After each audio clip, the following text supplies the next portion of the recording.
Hi, everyone, and welcome to this week's episode of The Locker Room. And with me in the house is Mr. Nate, a Manchester United fan. He's been hiding his jersey since Man United went on a bad run, but I'm sure he's excited about the results from the weekend. And we have that to discuss, plus several other things, and we will get right into it after this. Oh, he's done it! Cometh now! Cometh the man! And it's that one, Mathew! It's 8 goals in his last 8 Premier League starts at Emirates Stadium. Salah! Wow! What a strike by Mohamed Salah! The ball down the channel, and it's played into Fernandes in the penalty area. Oh. Aguero looking for the 1-2 Balotelli. He's won the title! Haven't they? Here's Harry Kane. Kane goes for it! What a goal from in business here. Lukaku scores on second debut. It's only taken 14 minutes.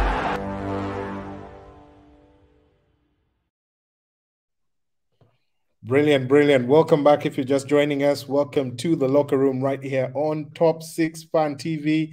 The name is Mathew, and with me in the house, like I mentioned earlier, is Nate, Manchester United fan. Nate, say what's up? A Manchester United fan in mourning. After that great result, I don't think you're mourning anymore. Which explains the black. Well, it's part of your club colors. I believe your socks are black most of the time. So you always go to the pitch in mourning. But fantastic round of fixtures just played over the weekend. Of course, one of the highlights of them was the match dubbed El Sackiko, away at in North London. Manchester United coming in to visit Spurs and emerging 3-0 victors in their goals from Cristiano Ronaldo, Edinson Cavani and Marcus Rashford, bringing an end to Ole Gunnar Solskjaer's woeful run in there. I believe he hadn't won for almost a month in the league. That's within the league. So fantastic result for Manchester United. Nate, what were your thoughts around that? Does it paper over the cracks, or does has Solskjaer found a new formula? And with Varane back, he kicked off the match with almost 8 defenders. 7 or 8 defenders in the new system 3-5-2, and he actually got the results that he was looking for. So what were your thoughts on the game? Well, I'm Ole out. I don't think he's the man for this job. However, you have to admit, like I said, even a broken clock is correct 2 times in a day, twice a day. So I mean, he reacted. Number one, at least he's not obstinate enough to refuse to change his tactics. He changed his tactics. I mean, he called on his trusted generals because he knew that this was make or break, do or die.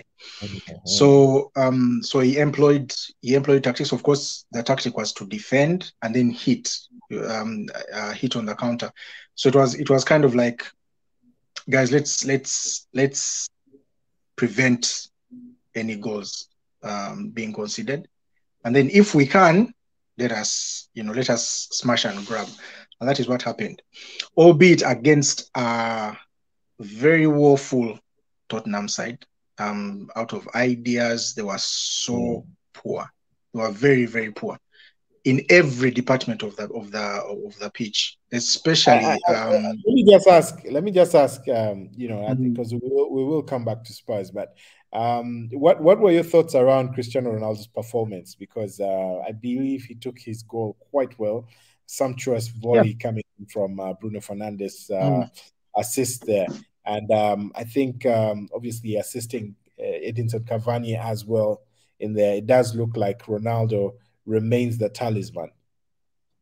Yeah, Ronaldo remains the talisman. So what happened was usually Ole plays that a 4-3 4-3, then wide 2, then 1. You see, so it's kind of like in the wings, you'll find that the wings are clogged because if, for example, Greenwood and Rashford are hugging the touchline, and Shaw is also on the touchline when he's attacking and everything, and Wan-Bissaka is also on the other end of the touchline. So you have 4 players on the touchline. However, whereas other teams they play narrow, then they widen when they reach the box.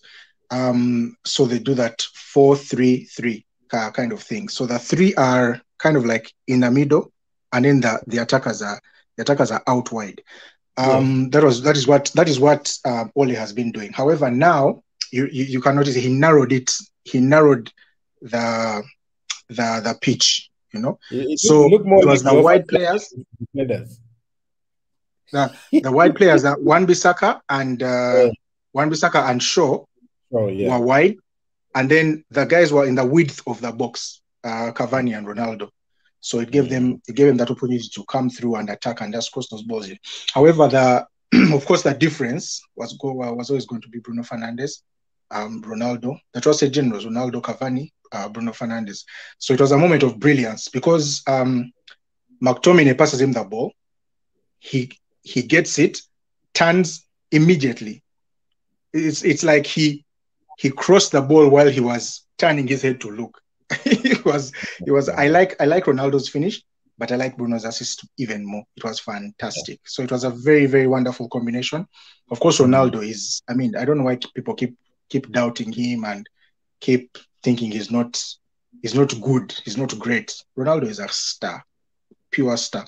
So it was a very well taken goal. There is no other place he could have put that ball that Lloris was not going to get it.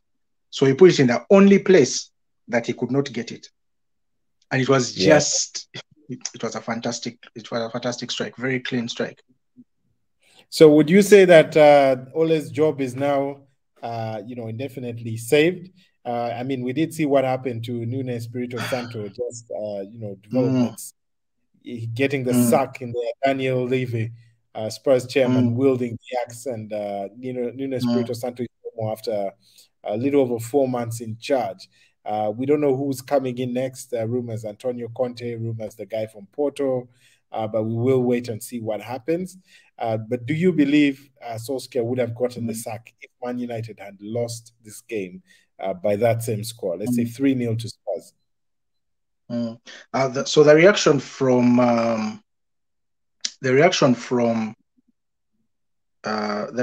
the clubs is really a difference in management. It's not a difference in management. By management, I mean hierarchy. The bosses at the top.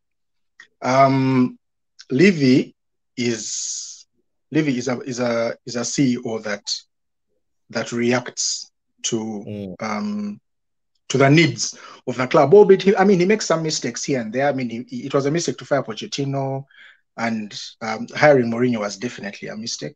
But he did not like stick to something that was wrong, or stick to the wrong road. No, he tries to find a solution. Now, I give him credit because even if it may not be the right thing to do, at least he is doing something. So, by, let's say, what can I call it? Law of averages. I mean, if you keep doing that thing, you will probably stumble onto the right thing somehow. If you keep trying to do that right thing, you may make a few bad decisions, but you kiss a few frogs and then you will find your prince. However, Manchester United is a terrible. The hierarchy is just terrible. I think they like Ole a lot, so I think they feel like they owe him. I don't know why they like him, but anyway, he's their man. And just on that, Nate, I don't want to lose that point. Sorry for cutting you, for budging in. But no, it's okay. Around that bit of, why you think they like Ole. I've had a few Man United fans bickering that, those who are pro Ole out are bickering that Ole will not, the board won't have the courage to sack him whilst Alex Ferguson and the class of 92 are still hanging around Manchester United, and specifically Sir Alex, who obviously wields a great deal of influence still within the club for good reason. And we do know that he visited Carrington, the United training ground, last week. And, you know, I'm sure he obviously gave a few pointers on you know, how to prepare for Spurs. And we saw a much more organized United team defensively, albeit with enjoying the benefit of, you know, Rafael Varane returning. But do you feel that that assessment is accurate? Sir Alex Ferguson and the class of 92 protecting Ole? Well, the class of 92 protecting Ole really has nothing to do with it, because they don't have influence over the club. Gary Neville, and I think out of the class of 92, it's Gary Neville who is most vocal. Scholes is definitely not a Solskjaer fan, although he will not call for his sacking. Gary Neville is really the one who defends him, and then again he criticizes his coaching method. So he stops short of saying he should go. But I mean, anyway. Well, Rio said some things that those are about players, but yeah, Rio as well, and you know, these boys. I don't like that whole old boy syndrome. But I mean, if it's your mate, I can understand if you don't want him to be fired. You know, if you think, but the way from the comments they make, you can tell that they know that he's not the right man for the job. You know, but also it's obvious he's not the right man for the job. Being an Ole outer, I really feel like he's not taking us forward in any way, shape, or form. You know, everybody needs to do their job. Everybody needs to play their role. Ole's role was to take us to steady the ship.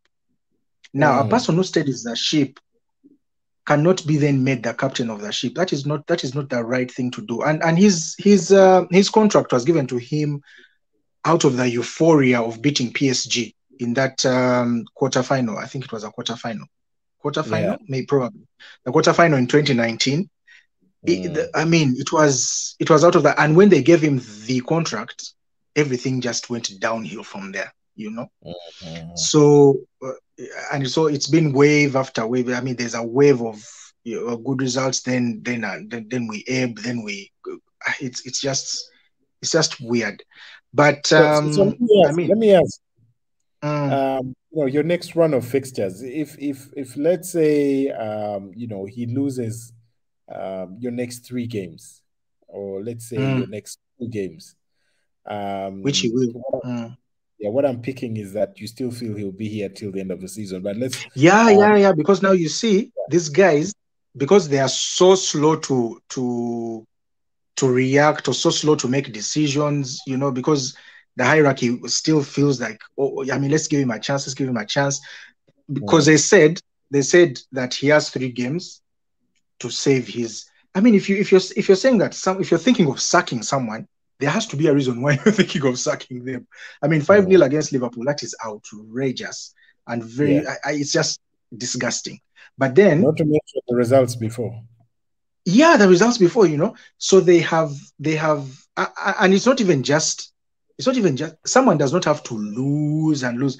If someone loses, then draws, then wins 3, then loses 2, then draws 2, then wins 3. That is just inconsistent. You know, you can't have such a coach. You need to have a coach who is winning, a coach who is actually putting the club on the front foot.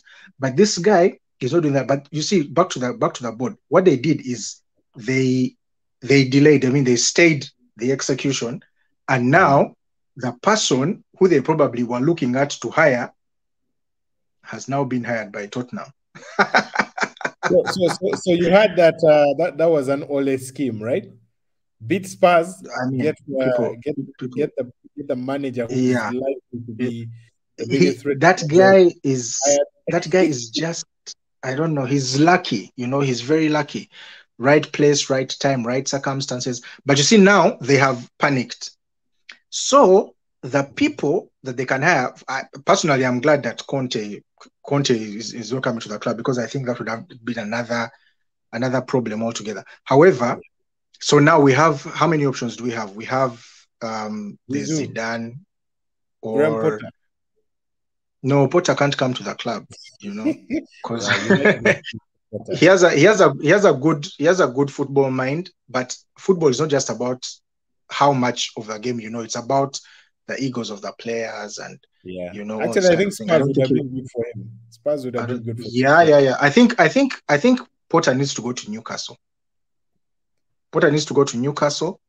He will do well there. You know, he will do well there. The fans are just crying out for someone like him. You know, it's easy. He's laid back that he can manage those guys and take them to that level whereby, where they'll be ready for the next managerial appointment. But back to these guys. So now these guys have panicked. Yeah. So now if Ole loses games, these guys are going to panic, and they don't have anyone to hire, unless they can.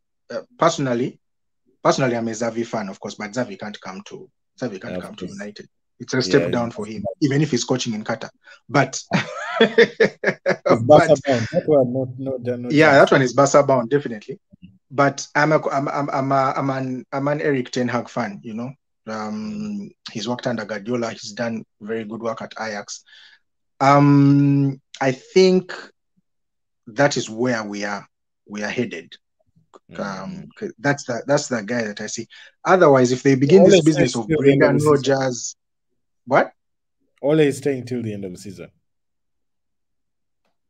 I don't know. I don't know now, because Conte was a shoo-in to come. You know, he was a shoo-in to come because he's not employed.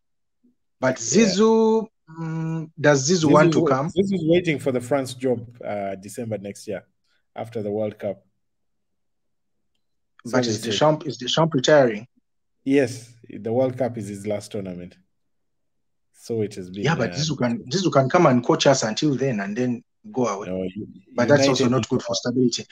Yeah, so it's still the end of the season. But you see, now we are now in a limbo, because we now don't know. Because we are stuck with Ole. Even if he loses, we really don't know who else is going to come. Well, and that is when you start. You know, as an Arsenal fan, all I can say is long may it continue. Ole in, Ole at the wheel. We're enjoying the performances, and you know, as you can see, he's buoyed there. Even got a nice haircut. His hair stopped graying at the center. He's looking sharp and younger. But you know, moving on to a coach who ran the tables, right? Arteta and Arsenal, fantastic victory.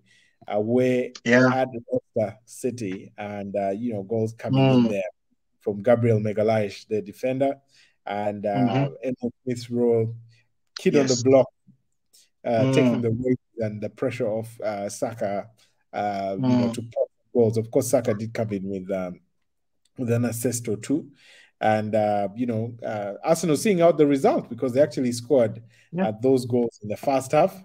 But they, you know, they managed to keep Leicester at bay until the end of the game. So that was, for me, that was a very impressive game. And we're starting to see what you know, he's made of and what he wanted to achieve. Needless to say, out of the 6 players he bought in the summer, that a lot of opposition fans and a number of Arsenal fans also laughed at. 5 of those started. Odegaard came off the bench.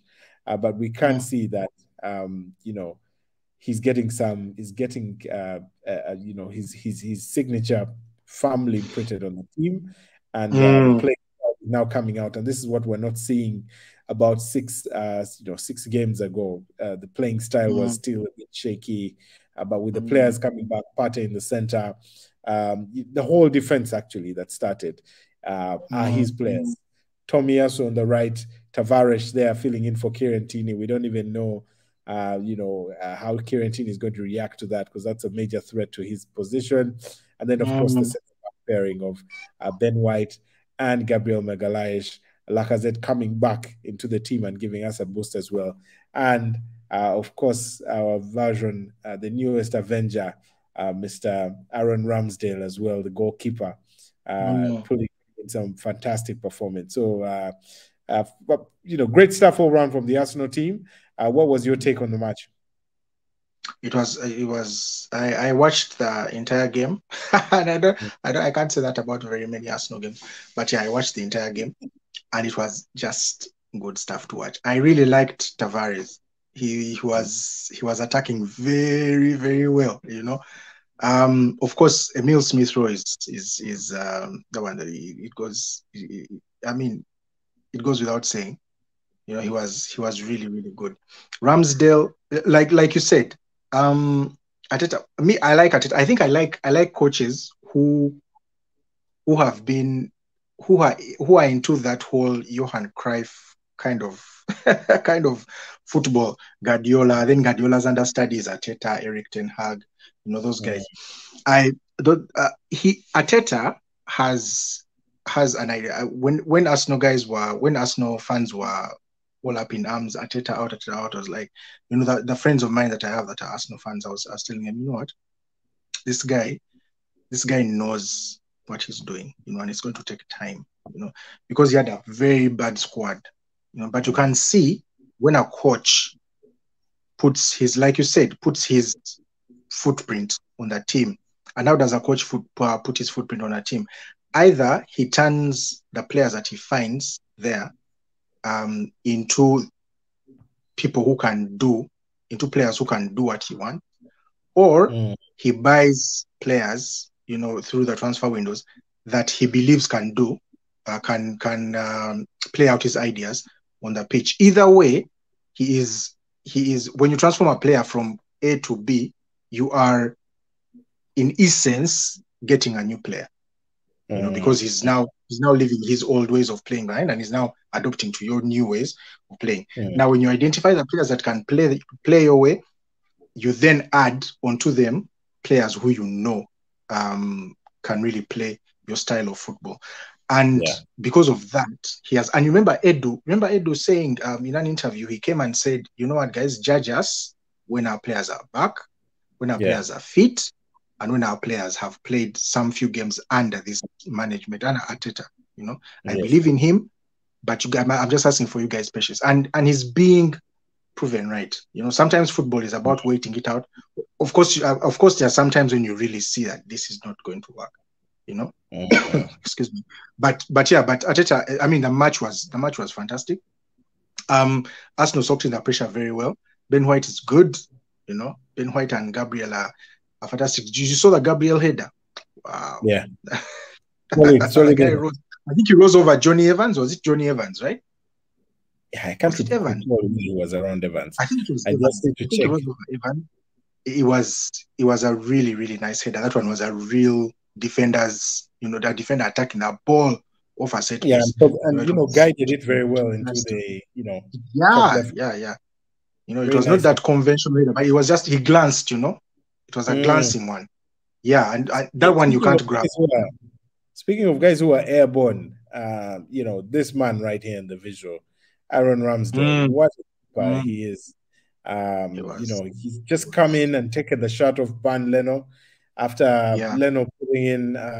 You could say Leno didn't actually perform really poorly, but this guy came in very confident guy. From the onset, he came and said, "I'm looking at the number one goalkeeping position, and I'm here to take it, to play number one and not to play on the bench." And he has since came from the championship, right?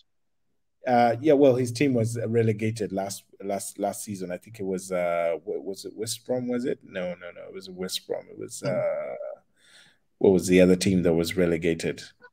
The teams that were relegated. Not they'll come back to me. But he's been relegated twice from the Premiership. And although he did have some commendable performances still in those in those, somehow the relegation threatened teams, goalkeepers actually have a lot of work to do keeping shots out. Because of their but I think that has made him better. So very great at shot stopping, as we saw from this free kick. James Maddison, he's getting praise for this from goalkeeping greats such as Peter Schmeichel and David Seaman. Yes. Not to mention a few others. But the other part of his game is, we're looking at the saves. The other part of his game was actually his distribution. distribution. Did you see that? Did you see the ball to Aubameyang? Yeah, the ball to Aubameyang was crisp. We saw there was one that he shot to, and like pressure. he called him. He told him, "Come closer, come closer." He signaled to him twice, and then just delivered the ball straight. That was just fantastic, man. Yeah, so I think Arteta has actually found the goalkeeper to have, and you can see it's the same mode. Guardiola kind of signing. Exactly. Ederson also plays, has very good distribution. Yes. Alisson too, I think. Yeah, Alisson a little bit. So you can see what they're trying to do. I think the last time I saw a keeper with fantastic distribution like that, besides those was Pepe Reina of Liverpool. You remember how he used to ping those passes? Yes. So fantastic stuff in there. Great work from him. I mean, the angles, when you look at it from a different angle, it just gets better. Tavares, I'm sure, thought that was it. That save was nice. I had some people saying that. I read about. Some people were saying that it wasn't top corner. It was reachable. Yes. Yeah, but for me, the best bit was the second save. How he reacted. Yes. The guy hits the ball. I don't know who it was. Who was it? Johnny Evans. Johnny Evans was trying to poke it in. Oh yeah, Johnny Evans. Yes, and he tries to kick the ball, and this guy gets attached to it. On his leg, Yes, on his leg, and then it hits the post, and then goes. Yeah, it slows the ball down, and it also changes the ball's direction, and it hits the post, and then it's good for a clearance. And for me, that quick reaction was he's a really good keeper. He has that quick reaction. He has those reflex saves. He has those like long reaching saves, and he has that nice distribution. And he is always shouting at his defense. Yeah, very commanding presence. But he also celebrates with them. Right after the game. I think it's going to be good for the dress. Yeah. Football is not just about the passes on the pitch. I mean, there's a lot that goes on behind the curtains that we don't know. Fans only know what's happening on the pitch most of the time. Yeah. But the other whole 85-90% of stuff that's happening behind closed doors is, and you can see he's going to be a very good one for Arsenal.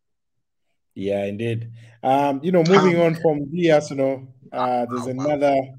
there's another player who scored a couple of fantastic goals. I mean, this my favorite right back, Reece James. I'll admit I drafted him into my fantasy team immediately after this game. Boy.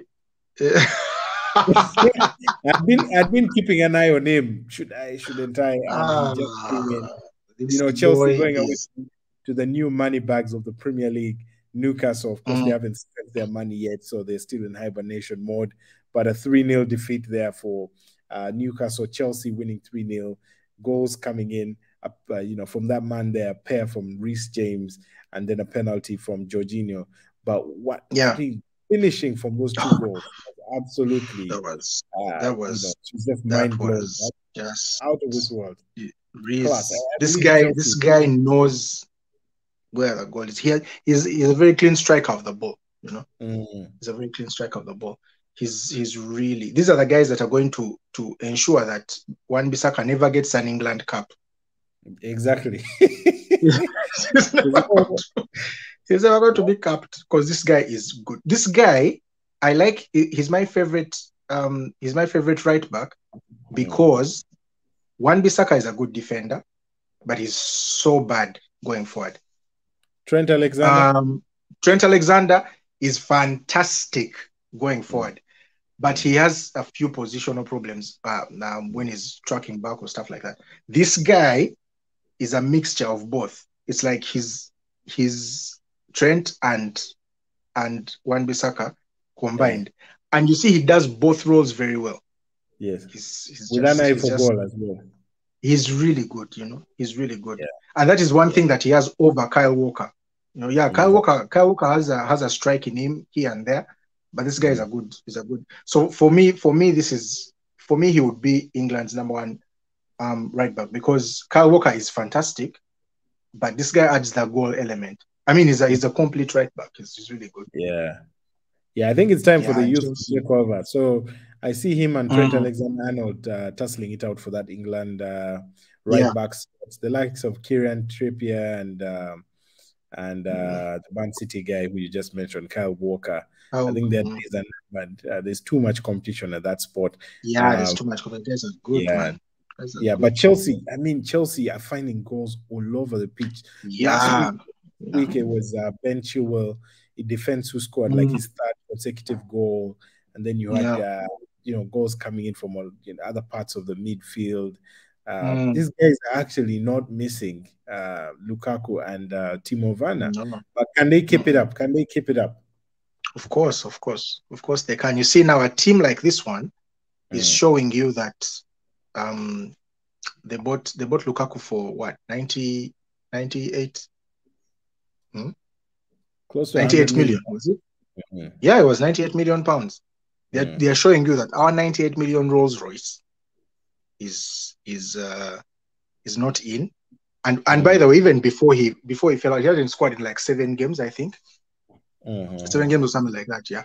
So he hadn't scored in all those games, but they had been winning matches still. So Timo Werner is not in, Lukaku is not in, but there's no problem. We have this handled. Did Kai Havertz play? I don't remember. Kai Havertz played. He played, yeah? Yeah, he played, but you could see. I liked ZH. ZH came in and was, it's like he settled right in. He settled right in. I mean, I like the way Klopp Tuchel is using his squad. He's not afraid to either put you on the bench, or not because of poor performance or anything, but because we have to rotate this thing. So if you play in the Champions League, you're definitely not going to play on Saturday. Depending on the picture. But he's rotating. That's the best way to keep very good players satisfied. They know that anytime I'm going to come in and play this shared opportunity. He's doing quite a good rotation. So he's doing a very good job. Yeah, do you think they're actually sneaking their way to the title because the job done? Yes, their keeper, their players are delivering from all over the pitch. Their goalkeeper, the defense, the midfield, the strikers are out, but the rest of all those other departments are just carrying the team forward. Yeah. So do you see them winning the title? Yeah. They're definitely favorites. I think Man City is over-wobbling. I don't know. I don't know if it's because of the striker situation. But these guys look like a very complete side. Liverpool is good, very, very good, but it's just the first team, So these guys are a solid unit that is just refusing to lose, So they are trying to. They are when they need to inch the game, just clinch it by the skin of their teeth, they will do it, that 1-0 kind of thing, or fight their way to a victory. There was that game that they had that was so difficult. Was it Brentford or Brighton? Yeah. I think it was Brentford. I think they had them by the sword, but the guys jam, and they won the game, So yeah, I think they are more. You saw what happened to Liverpool. I think we shall talk about it. What happened to Liverpool against Brentford? Yeah. 2-0 up and then you crumble and that kind of thing. So Chelsea is doing the right things, right now. And that and of course the table shows, because they are now, I think, 5 points ahead. 5? Yes. Yeah, I think they're 5 points ahead now. So that is they're to be they're 3 points ahead. They're 3 points ahead of Liverpool. Yes, 3 points ahead of Liverpool. Yeah. So good stuff. Now moving on to that Manchester City game. Manchester City losing at no one predicted this. 2-0 Crystal Palace. Vieira and his Palace boys coming in, the Eagles coming in and whooping up on Manchester City. Goals coming in from Wilfried Zaha, assisted by Conor Gallagher, before Conor Gallagher himself got in on the scoring act just in between. A red card in the 45th minute for Aymeric Laporte when it was 1-0. So arguably that affecting the match. Obviously, contestable red card. We did see in much the same way that he held back. I think it was Zaha. We did see. Yeah, he held back Zaha. Yes. We did see some inconsistencies in the Premier League this weekend. Johnny Evans holding back Pierre-Emerick Aubameyang when he was also through on goal and only getting. I think that was a red. I think. Yeah. So should have been a red. Yeah, Manchester City not being able to recover from that, having a goal disallowed there from Gabriel Jesus, and Patrick Vieira is actually putting in performances that taking his stock up. I do believe he's going to be a very, very, very serious manager to contend with as we go along. Crystal Palace, before that game, that was a okay, of course you see the line, but when I saw the lineup before the game, I was like, Vieira has gone, if we die, we die settings, Yeah, I mean, but I mean, it's high risk, high reward. If you do, there's no reward without risk, no risk, no reward. So I like the fact that this guy decided to go 4-3-3, He was like, because imagine, like, if I sit back, I mean, we're going to get beat. Yeah, let me take the game to them. I have the players who can do it. Zaha, Eze, and was it Edward? And Edward in the front three. And Conor Gallagher is nice, man. Conor Gallagher is nice. He's a very good guy. No, it wasn't. Was it Edward or was it Ayew? So it was Ayew, Zaha, and Odson Edward. Exactly. Yeah. Yes. So Ayew was playing very nice. But the funny thing is, even in the days of this guy at Tottenham now, I've been at Everton now, Andros Townsend. Those guys were City were very shaky against Crystal Palace. Crystal Palace has beaten City a few times, Yeah. But I like when Vieira came. Of course, there were the teething problems of the players. The players had been coached by Hodgson, and that old tired way of playing,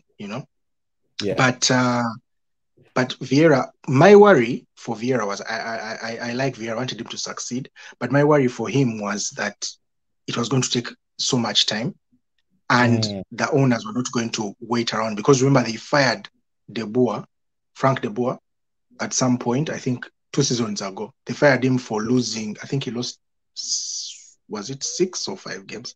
I think 5 or 6 games. They were good. And he was fired, That was De Boer. Yeah, but so I thought, it wasn't going to. But you see, the guy said, he lost, then drew. I think he drew a game. His first point was a game that he drew 0-0 against, I don't remember who. But I liked. You watched him against Arsenal. They really took the game to. They took the game to Arsenal. And just at the last moment, they drew. But you could see that development in the side, Yeah, Nate. Let me just on that point. A lot of guys, you Manchester United fans and all the others have been laughing at the teams that Arsenal has struggled against this season. But with the exception of Manchester City and Liverpool, if you look at the other so-called average teams that we have struggled against, those are the same teams giving the big boys quite a bit of grief. Yeah. If you look at Brentford, if you look at Brighton and Crystal Palace, and I think out of those 3, the only one that beat us was Brentford. The other, we toiled to draws, right? But I think we can see why those teams actually managed to get a point off the Arsenal, and their teams to be respected in their own right. Yes, football is a game of the banter must happen there and then. Otherwise, if we wait for the end of the season, we shall not be able to banter properly. So we banter you when things go down, and then you banter us back when things are. But like this is a football show. This is an analysis show. You're very right. It's these teams are actually showing that we are here to play. Apart from Brentford is starting to become shaky. They've lost 3 in a row now. Yeah, they are wobbling a bit. I think they're getting the Leeds kind of problems. You know how you start out and you start out strong and then you begin to what? So the Sheffield United problems. Those ones. Yeah. The Sheffield United went into ICU and just collapsed. Well, moving on to the Liverpool game, that we actually see about Brighton.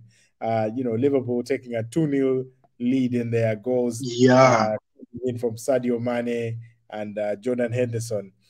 Goal disallowed from Sadio Mane as well before Brighton stormed back through a wonder strike from Enoch Mwepu. I don't know if you saw that goal, but that was a peach of a goal. It was fantastic. Great goal coming in from Enoch Mwepu there. And then Liverpool old boy Adam Lallana doing a grand slalom in the 18-yard box and slipped pass into the path of Leandro Trossard, who for me is one of my favorite players in Brighton. I know there's all this talk about Mope and Lamptey and all these other guys, but Leandro Trossard, that guy is the engine. And of course Bissouma actually played. So I was shocked to see him. yeah. I thought he was still having his legal problems. Actually, he came off. In the 60th minute, they're trying to ease him in, but he did give him quite a bit of stability at the 60th, up till the 60th minute. So it was a fantastic, fantastic game from them. Liverpool dropping points at home to Brighton. Graham Potter again showing that his very organized teams can't come in and disorganize the top six. So it was a fantastic result in there.